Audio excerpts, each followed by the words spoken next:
Chapter 4. All about charts.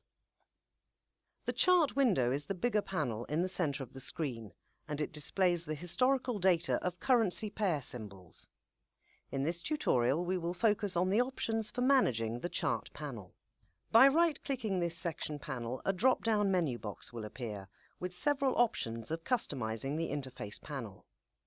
The first option is called Trading, which allows you to open a trade on a specific symbol, or set up a pending order at a specific price value, depending on your mouse cursor position on the chart. We will explain the pending orders in more detail in a separate tutorial. The next option is Expert Advisors. This is only enabled if you have previously attached expert advisors to the chart, and it helps you to adjust their properties, remove or backtest them. In another tutorial session, we will tell you about expert advisors in detail. The Templates option enables you to create, delete and adjust your templates. This menu will also be explained in more detail later on. By clicking the Refresh button, you can refresh the chart window. Another option is to toggle the grid on and off according to your preferences. Furthermore, you can display the volumes which indirectly represent the market activity by pressing the Volumes option button.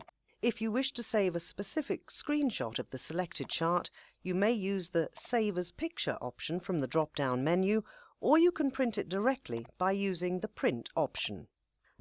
Now let's see how you can create objects in your charts. The Object toolbar is located at the top of the Market Watch panel.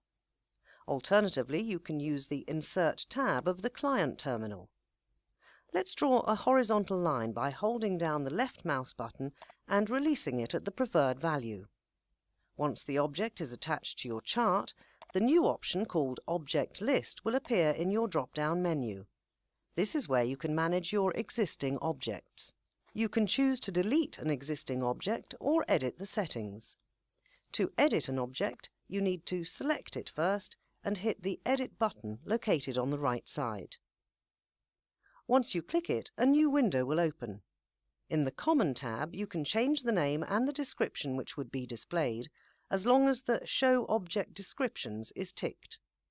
Here you can change the style or colour of the object. In the Parameters tab, you can adjust the values, while in the Visualization tab, you can choose the time frame in which the object should be displayed.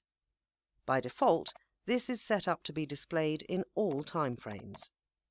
It is also possible to attach indicators to your chart.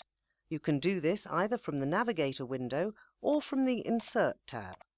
Once you have attached the indicator, the new option will appear in your drop-down menu. This enables you to edit or delete the indicators attached to your chart. You can get to know more about this in our tutorial sessions about indicators. Thank you for watching.